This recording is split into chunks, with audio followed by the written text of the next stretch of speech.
Olá, amigos! Sejam bem-vindos ao nosso canal Hackeando a História. Aqui é Professor Alex e hoje nós vamos começar uma nova série, uma série sobre a Revolução Russa.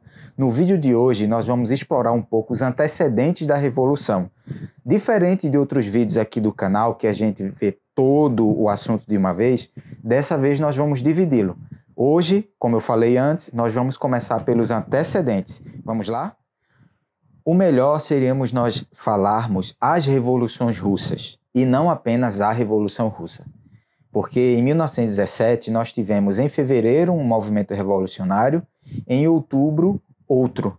Então seria mais apropriado falarmos as revoluções russas. Então, o que é que está acontecendo na Rússia antes de 17? O que foi que aconteceu que levou a Rússia a duas revoluções no mesmo ano? Bem, aí a gente tem que voltar um pouco até o final do século XIX. A Rússia, até então, era um país ainda vivendo sobre as rédeas do absolutismo. A gente chama o absolutismo russo de czarismo, vem da palavra czar, era o título do imperador russo. Então, os imperadores russos do final do século XIX, o Alexandre II e o Alexandre III, tentaram, de algum modo, modernizar essa Rússia. A Rússia ainda era, nessa época do século XIX, início do XX, um país feudal. Né? O feudalismo que a gente estuda lá no final da Idade Média ainda era patente na Rússia. Né? A maioria da população russa era camponesa, 80% da população russa vivia no campo e cerca de 90% dessa população era analfabeta. E ainda estava presa a muitas obrigações senhoriais, mesmo depois dos imperadores czares Alexandre II e Alexandre III terem acabado paulatinamente com as obrigações servis. Os nobres ainda ficavam muito presos à cobrança de obrigações servis dos camponeses. E como esses camponeses eram analfabetos, não tinham quem lutar por eles, eles acabavam sofrendo ainda a exploração feudal dessa nobiliarquia russa, que o Império Russo se sustentava nela. Assim como os absolutismos da Idade Moderna se sustentavam na nobreza e na igreja, os absolutistas, o Império Russo também se sustentava nesses dois pilares, e no exército, nesses três pilares: exército, igreja e nobres latifundiários e nobres que exploravam a mão de obra dos camponeses. A condição de vida dos camponeses era muito frágil, né? Era muito difícil. A Rússia é um país de invernos extremamente rigorosos, então era comum que muitas vezes as plantações fossem perdidas pelos rigorosos invernos. Então essa população vivia em situações de fome cíclica. Além disso, a Rússia se envolvia em muitos conflitos internacionais que acabava massacrando ainda mais a população, porque os recursos eram todos direcionados para essas guerras. Né? Outro fator também é que o Nicolau II, o último czar russo, ele vai começar um processo de abertura econômica da Rússia. E a Rússia vai passar a absorver e a criar muitas empresas. Então, capital estrangeiro da Bélgica, da Grã-Bretanha, da Alemanha e muito da França vai entrar com força em várias cidades da Rússia, como Petrogrado, que hoje é a cidade de São Petersburgo, Kiev, Moscou. Isso vai modificar um pouco essa estrutura social da Rússia. Vai ser criado um novo grupo, dois novos grupos, uma nascente burguesia industrial, né, que vai nascer por conta do investimento nessa produção de indústrias, e um proletariado, os trabalhadores dessas fábricas nas cidades, trabalhadores urbanos, que terão uma condição de vida muito semelhante aos trabalhadores da Revolução Industrial Inglesa.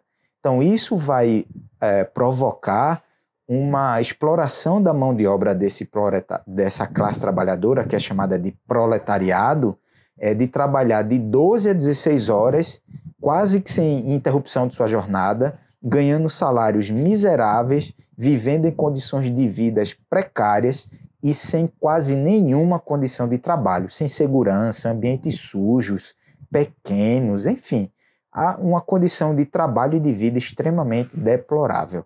Isso vai gerar uma série de insatisfações na sociedade russa, que vai começar a absorver novas ideias políticas, socialistas, comunistas, anarquistas, que vão se infiltrando dentro dessa classe trabalhadora e que vai dando força a ela, vai fazer com que ela tenha a vontade de se unir e lutar contra essa opressão que a população vivia por conta do regime, tanto czarista quanto do trabalho.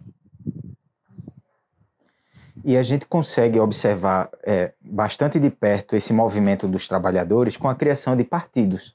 Então, na Rússia surgem muitos partidos para organizar essas insatisfações.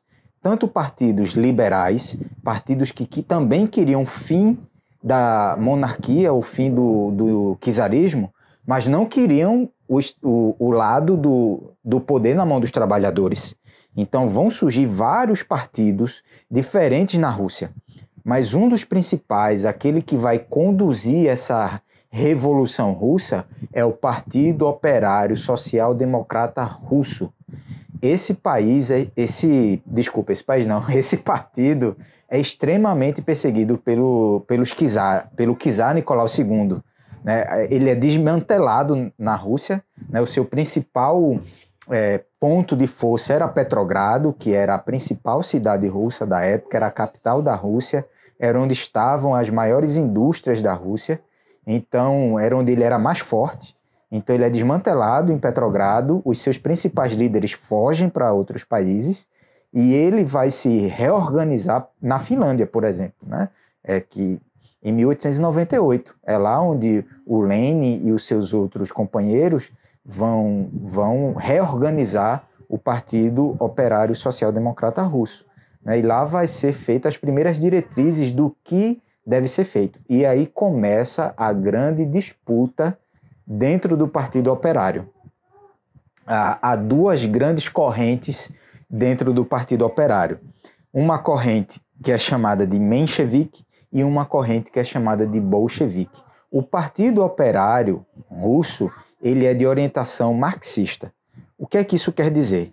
Quer dizer que eles baseiam a sua ação política nas ideias do filósofo, historiador, sociólogo e economista e um montão de coisa, Karl Marx, o pai do comunismo, né, do que a gente convencionou chamar de comunismo.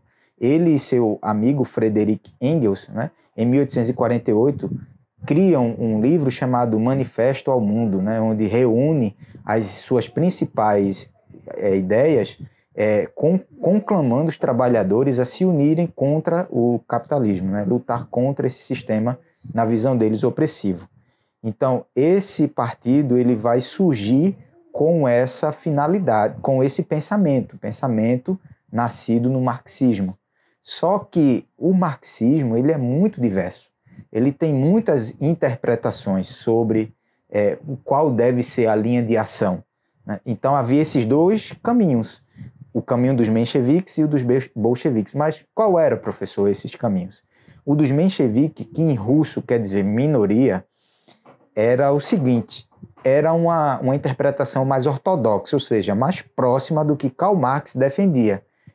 Karl Marx defendia o seguinte, em linhas gerais, de que os sistemas econômicos eles têm contradições em si mesmos, que ao longo do tempo ele vai acontecendo e ele vai se desmantelando e um regime vai sucedendo o outro. Um modo, como ele chamava, um modo de produção vai suceder o outro. O capitalismo era um modo de produção e o socialismo seria o próximo que levaria o mundo ao comunismo, inevitavelmente. Então, o socialismo seria uma espécie de ponte entre o capitalismo e o comunismo. Só que isso é algo natural. Ou seja, não poderia fazer nada para interferir nisso.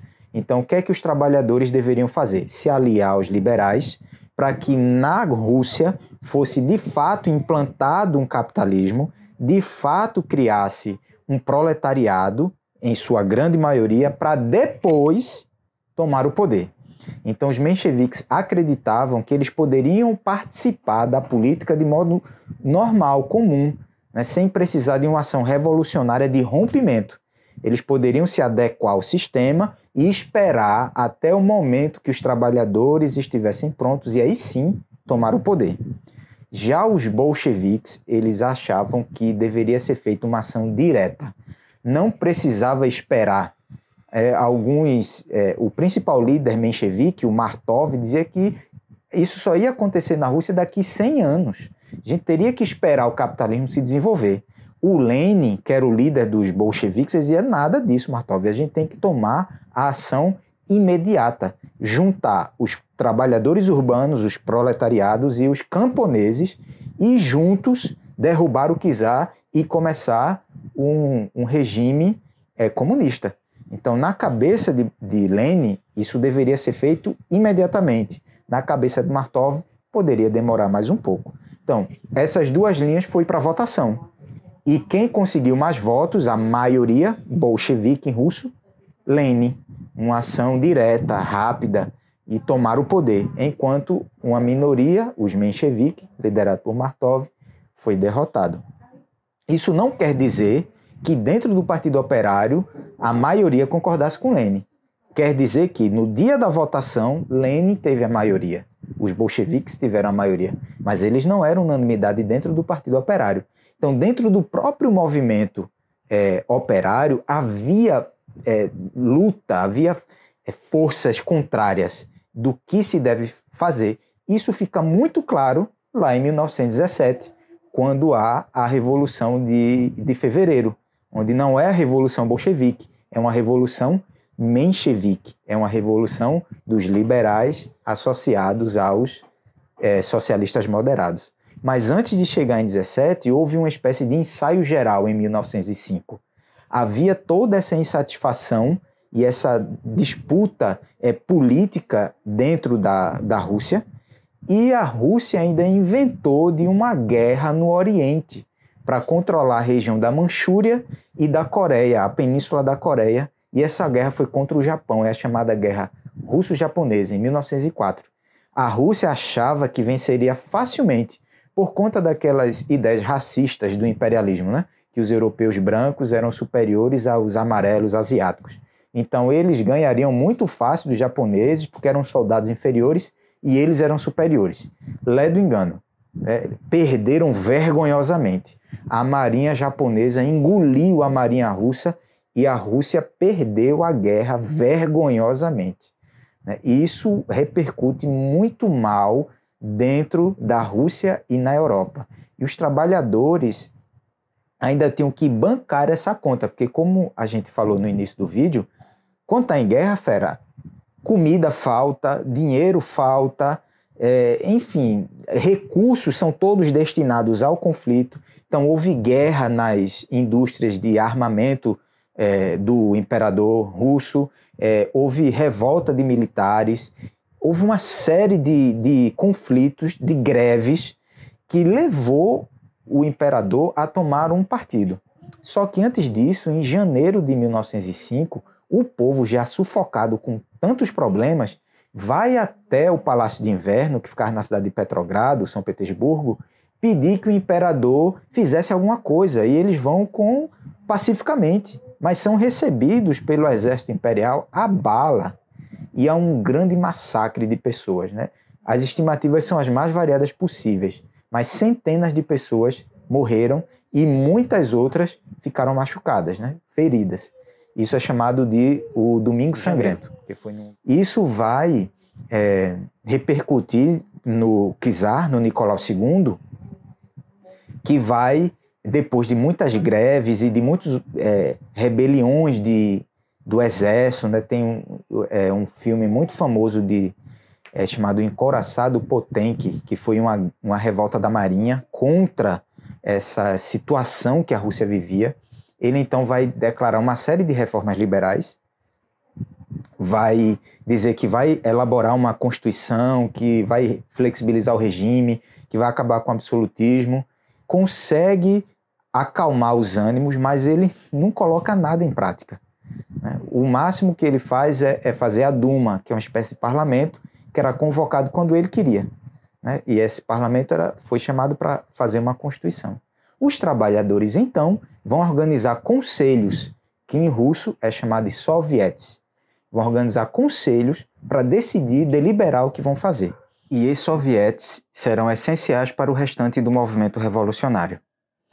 Por hoje é só, pessoal. Espero que vocês tenham gostado. Se gostou, curte o vídeo, se inscreve no canal para você continuar aprendendo mais sobre revoluções. Tchau!